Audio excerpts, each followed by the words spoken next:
नमस्कार, मैं हूं अर्चना सिंह। दोपहर टॉप 10 की शुरुआत मुंबई से आए एक वीडियो से करते हैं, जहां विरार नगर महानगर पालिका के इंजीनियर्स ने एक बिल्डर के बर्थडे में जमकर नागी डांस किया। बिल्डर की बर्थडे पार्टी में इंजीनियर्स ने जमकर शराब पी और फिर डांस किया। दरअसल इन इंजीनियर्स को अवैध निर्माण पर लगाम लगाने का काम सौंपा गया था, लेकिन आरोप है कि इंजीनियर अवैध निर्माण पर कार्रवाई करने के बजाय बिल्डर से मिलकर अवैध निर्माणों को संरक्षण दे रहे थे और बिल्डरों की पार्टियों में मौज मस्ती कर रहे थे। लेकिन 10 जनवरी को एक बिल्डर की पार्टी में शराब पीकर नशे में नागिन डांस करना इंजीनियर्स को महंगा पड़ गया। वीडियो वायरल होने के बाद इन इंजीनियर्स को महानगर पालिका के कमिश्नर ने सस्पेंड कर दिया है। मुंबई से इंडिया टीवी संवाददाता राजीव सिंह इस वक्त हमारे साथ जुड़े हैं। राजीव, ऐसा नहीं कि पहले इस बात की जानकारी महानगर पालिका को नहीं रही होगी, लेकिन ये वीडियो सामने आने के बाद कार्रवाई की गई है। क्या सिर्फ इन्हें सस्पेंड किया गया या कोई और भी कार्रवाई की जा रही है? देखिए, मनपा आयुक्त ने इस बात की पुष्टि की है कि उन्हें इस बात की पहले जानकारी नहीं थी, लेकिन जैसे ही वीडियो उन्हें मिला, उन्होंने सबसे पहले इस पूरे मामले की जांच कराई कि कब का वीडियो है और कहां पर ये पार्टी रखी गई थी। मुंबई से सटे वसई इलाके के समंदर के किनारे बीच पर ये पार्टी रखी गई थी। जन्मदिन के अवसर पर उसमें तमाम इलाके के जो बिल्डर हैं, जो अवैध निर्माण कार्यों में लिप्त थे, इसके अलावा 9 ऐसे इंजीनियर जो कि उस पार्टी में शामिल थे, जो कि डांस करते हुए वीडियो में साफ तौर पर दिख रहे हैं, इन सभी के ऊपर कार्रवाई की गई है। सभी 9 इंजीनियर को तत्काल प्रभाव से, क्योंकि वीडियो में उनके चेहरे दिख रहे हैं, ऐसे में उन्हें तुरंत सस्पेंड किया गया है। जहां तक आगे की कार्रवाई की बात है, मनपा आयुक्त का साफ तौर पर कहना है कि अभी इस पूरे मामले की जांच की जाएगी कि इन्होंने कितने लोगों को संरक्षण दिया था और किस तरह की कारगुजारियां की थी। फिलहाल उनका ये कहना है कि इस तरह की पार्टी में शामिल होना सरकारी मुलाजिम के लिए सही नहीं होता। कहीं ना कहीं मनपा की भी जो छवि है उसको धक्का लगा है और ऐसे में लोगों के ऊपर कानूनी कार्रवाई आगे की जा सकती है। फिलहाल अभी उन्हें तत्काल प्रभाव से सस्पेंड किया गया है। बहुत बहुत धन्यवाद इस तमाम जानकारी के लिए राजीव आपका। अब से थोड़ी देर बाद पीएम मोदी अलीगढ़ में रैली को संबोधित करेंगे, वहीं राहुल और अखिलेश कानपुर में रैली करेंगे। तो प्रधानमंत्री नरेंद्र मोदी ने कल मेरठ में रैली की थी, आज उनकी रैली अलीगढ़ में होने वाली है। कल उन्होंने विजय शंखनाद रैली से उत्तर प्रदेश में चुनावी शंखनाद किया, आज अलीगढ़ में उनकी रैली है। वहीं अखिलेश और राहुल गांधी भी कानपुर में रोड शो करेंगे, इसके बाद वो एक रैली को भी संबोधित करेंगे। इससे पहले लखनऊ और आगरा में राहुल गांधी और अखिलेश यादव रोड शो कर चुके हैं, लोगों को संबोधित कर चुके हैं। ये तस्वीरें आप देख रहे हैं अलीगढ़ की तस्वीरें हैं, जहां पर प्रधानमंत्री मोदी मंच पर पहुंच चुके हैं।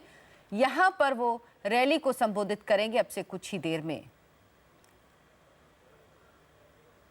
माननीय प्रधानमंत्री जी का अभिनंदन करें। यूपी में आज रैलियों का रण है। मोदी अलीगढ़ में रैली को संबोधित करेंगे तो अखिलेश यादव और राहुल गांधी कानपुर में हुंकार भर रहे हैं। उन्नाव में आज अखिलेश यादव ने एक बार फिर पीएम मोदी पर हमला बोला। अखिलेश ने मोदी के स्कैम वाले बयान का अपने ही अंदाज में जवाब दिया।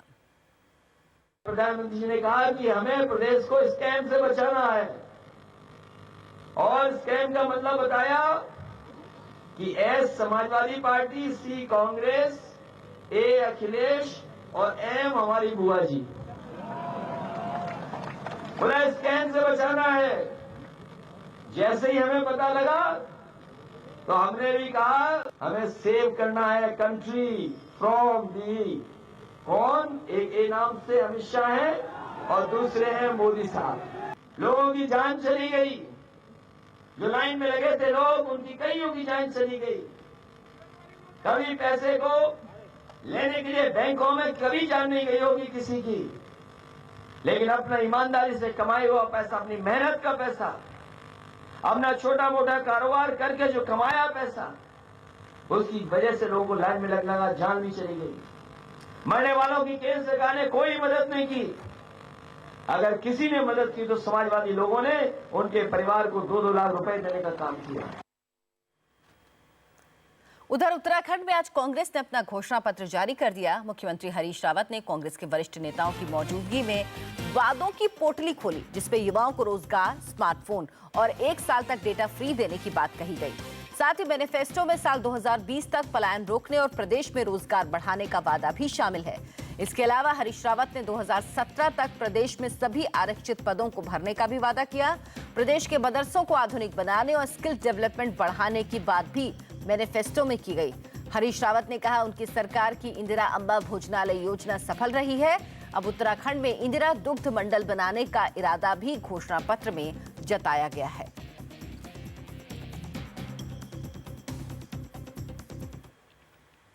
बिहार के मुख्यमंत्री नीतीश कुमार की कमल के फूल पर रंग भरने की तस्वीर वायरल होने के बाद बिहार की सियासत एक बार फिर सुर्खियों में है। जेडीयू ने इस पर सफाई दी है। पटना के पुस्तक मेले में आर्टिस्ट बउआ देवी ने कैनवास पर कमल के फूल की तस्वीर बनाई थी। सीएम नीतीश से उन्होंने इस तस्वीर पर ऑटोग्राफ देने को कहा तो नीतीश ने फूल में लाल रंग भरकर अपना ऑटोग्राफ दे दिया, लेकिन ये तस्वीर सोशल साइट्स पर वायरल हो गई। बीजेपी ने इस पर चुटकी ली तो जेडीयू ने सफाई दी है।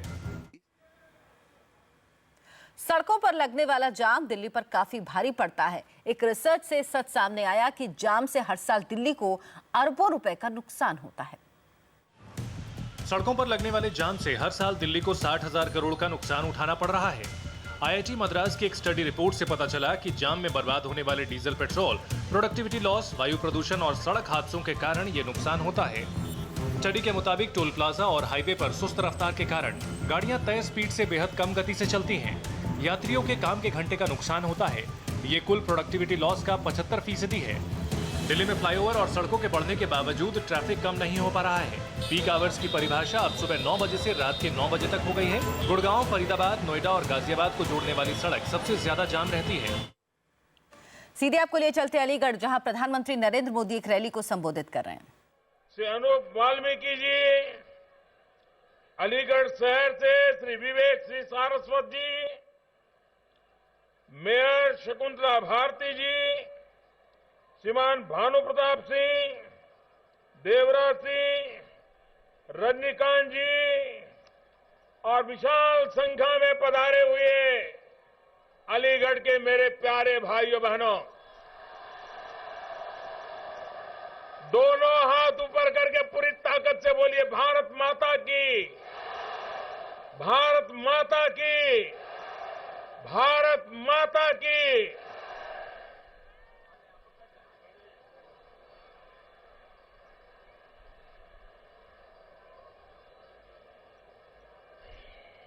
मैं कल भी उत्तर प्रदेश में था,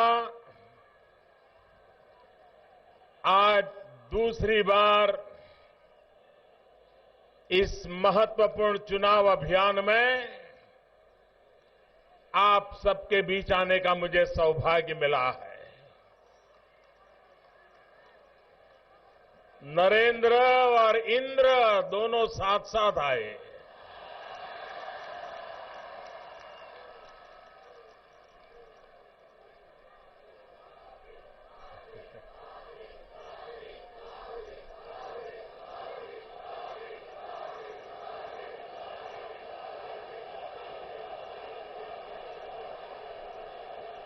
मैं आज अलीगढ़ के लोगों को एक शिकायत करना चाहता हूं। करूं? अलीगढ़ के लोग बुरा तो नहीं मानेंगे ना? ये चुनाव का मौसम है, कहीं आप लोग रूठ जाए तो हमारा क्या होगा? शिकायत करूं? बुरा नहीं मानोगे ना? बिल्कुल नहीं मानोगे। देखिए, 2014 में जब चुनाव हुआ लोकसभा का, मैं स्वयं प्रधानमंत्री के नाते भारतीय जनता पार्टी का उम्मीदवार था और तब मैं अलीगढ़ आया था, इसी मैदान में आया था। मैं खुद चुनाव लड़ रहा था, लेकिन मैदान आधा भी नहीं भरा था।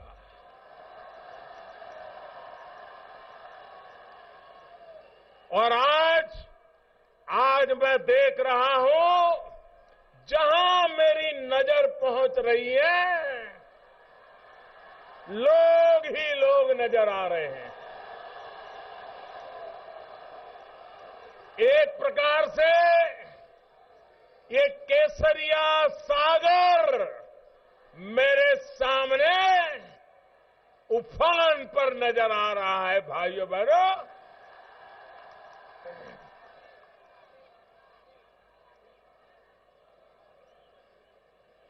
जब आंधी तेज होती है ना,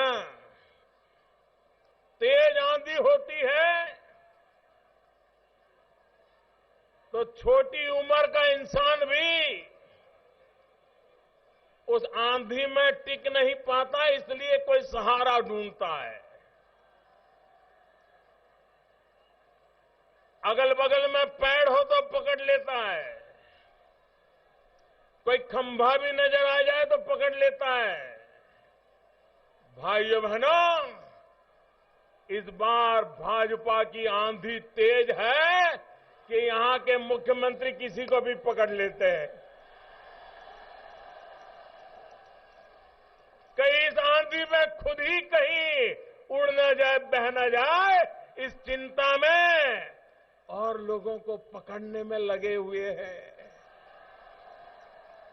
लेकिन ये आंधी उनको न टिकने देगी न बचने देगी। भाइयों बहनों, उत्तर प्रदेश की जनता परिवर्तन चाहती है। उत्तर प्रदेश की जनता न्याय चाहती है, न्याय। भाइयों बहनों, खास करके मेरे नौजवानों, मेरी माताएं बहनें, मेरे छोटे कारोबारी, मेरे छोटे छोटे किसान भाई बहन, ये लड़ाई आपके न्याय के लिए लड़ाई है, ये आपको न्याय दिलाने के लिए लड़ाई है।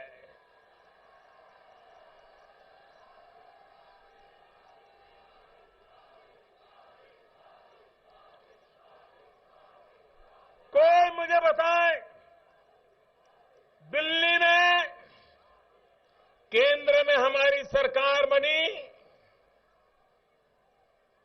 हमने भ्रष्टाचार के खिलाफ एक बहुत बड़ी लड़ाई छेड़ दी।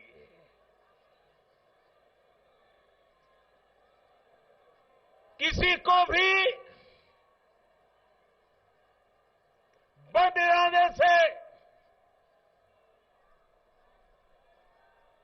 किसी भी प्रकार की परेशानी किए बिना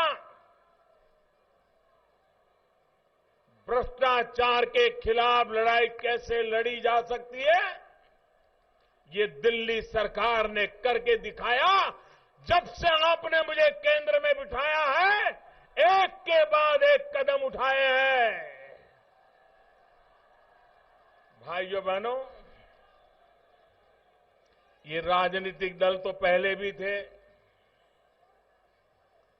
2014 के चुनाव में भी थे, लेकिन इन सभी राजनीतिक दलों का गुस्सा अभी जितना नजर आता है, पहले कभी इतना गुस्सा नजर आता था?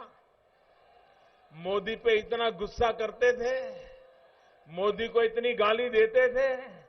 ये मिलजुल करके रोज नया फतवा निकालते हैं। कारण क्या है मालूम है? कारण क्या है मालूम है?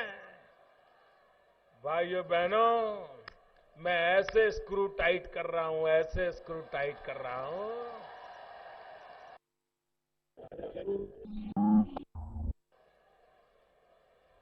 बेईमानों के प्रति उदासीनता रखने वाले,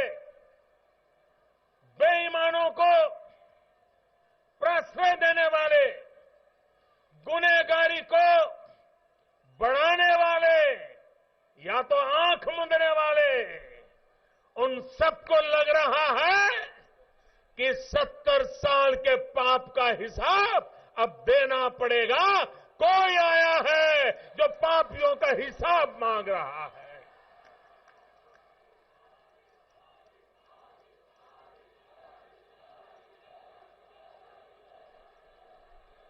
भाइयों बहनों, हमने लोगों को जो सरकार से पैसा मिलता है, स्कॉलरशिप का मिलता होगा, बुढ़ापे में पेंशन का मिलता होगा, और सुविधाओं के लिए मिलता होगा, दिव्यांगजनों को मिलता होगा, वृद्ध माताओं को मिलता होगा। हमने सिर्फ कहा कि बैंक में अकाउंट खोलो और आधार के द्वारा उनको पैसे दो।